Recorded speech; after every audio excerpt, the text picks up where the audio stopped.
Hi YouTube! Today we will be doing a book review of a new book that's coming out end of this month. It's All the Little Lights by Jamie McGuire. Let's begin. You are correcting me, but I won't do. Hear the song for you forever, because I really feel secure.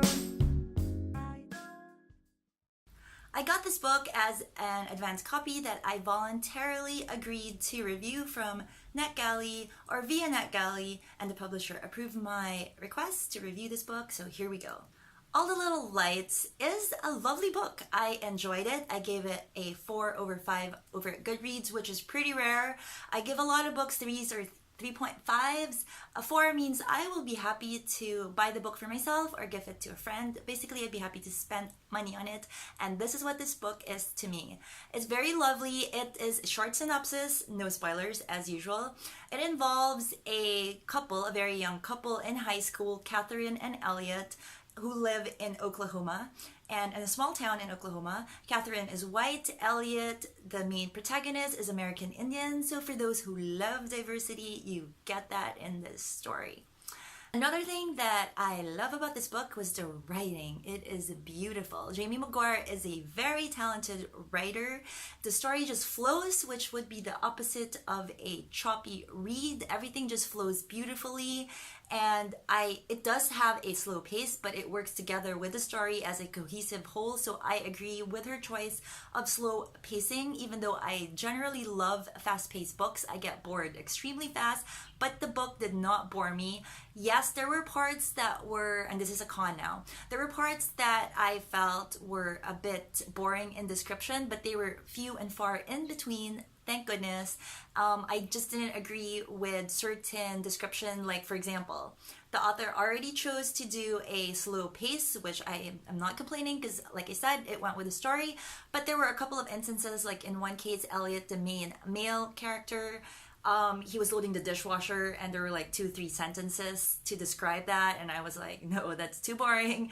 And it had nothing to do with the plot. And there was another scene where he was driving, and again there were like 2 to 3 sentences describing his driving, it wasn't poetic, it wasn't part of the story, and I did not agree with that choice because it's already a slow pace. So I believe the certain descriptions that are not very integral to the plot should be done in a faster way. But that's about it. Other than that, I can't even say the book is boring, even though it starts slow, because it moves. There's a difference between slow and constant or not moving, which is what I felt with Carve the Mark. Things were just happening for no reason whatsoever, but it did not happen in this book, so I have no problem whatsoever again with the slow pace. Next thing I like is the plot twist. Now, I did not see it coming. That's probably not going to be the case for a lot of you. I was reading reviews on Goodreads, and one reviewer said that she saw it coming, but she admitted that she saw a movie that was very similar. That's why she, with regard to plot, which is why she was able to see it coming. So that varies. To me, I didn't see it coming, but I think even if you do see it coming, it's just all the elements, the characters, the writing, the story world are so beautifully done that it's not one of those books where, oh, if I get the twist ending, everything's just ruined. No. I love the romance because it was slow burn. It wasn't insta-love. Yes, Elliot liked Catherine right away, but it wasn't like they were together and in love right away. It was more of a crush, and I like that. One other con I would have to add, though, is I found some of the secondary characters were a bit flat. Stereotypical mean girls in high school, for example. They're actually forgettable. Like, if I think about them now, I probably won't be able to recall them that well, except with how they were affecting the plot.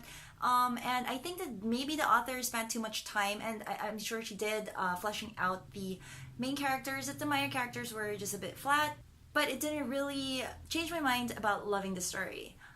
Now, who do I think this book is for? If you love fast-paced, but you can forgive the slow-pacedness because of how it was a great decision, it goes with the story world, with the plot, then you probably won't mind. I personally, like I said, love fast-paced books, but I can overlook that if the pacing, the slower pacing, is done beautifully, which is what happened to this book. Now, who do I think won't like this book? Probably people who aren't a fan of slow-paced novels, no matter how well it's done, this wouldn't be for you.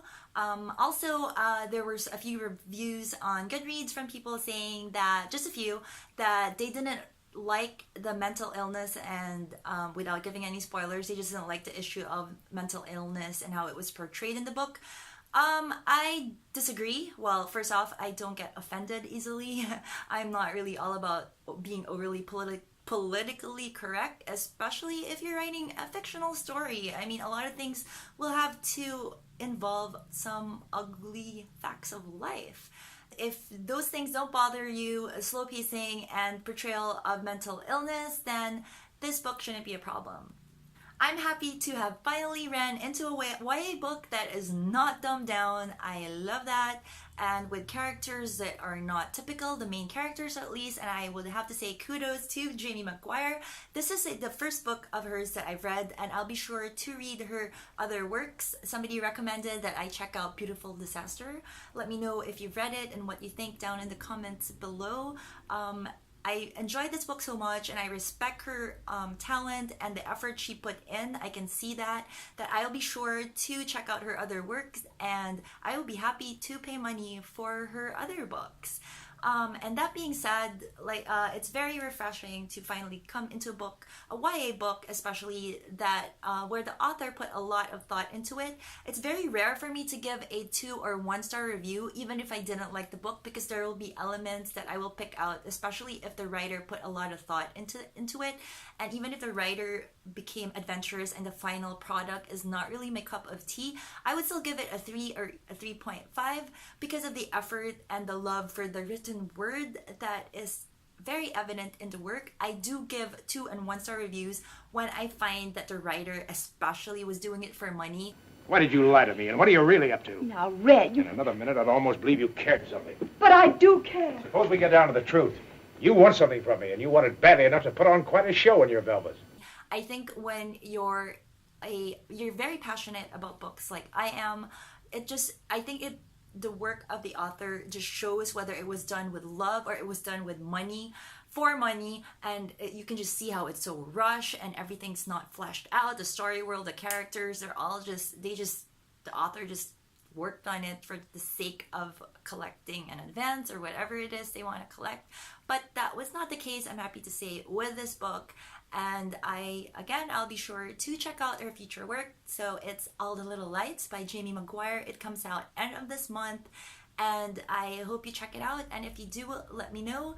I will be linking my social media accounts below. I'm active on Bookstagram and Twitter, and I hope to see you there. So until next time. Oh, and I'll be doing more reviews of upcoming book releases. I'll be focusing on that and a little bit of book and film pairings as well. Thank you for watching. See you next time.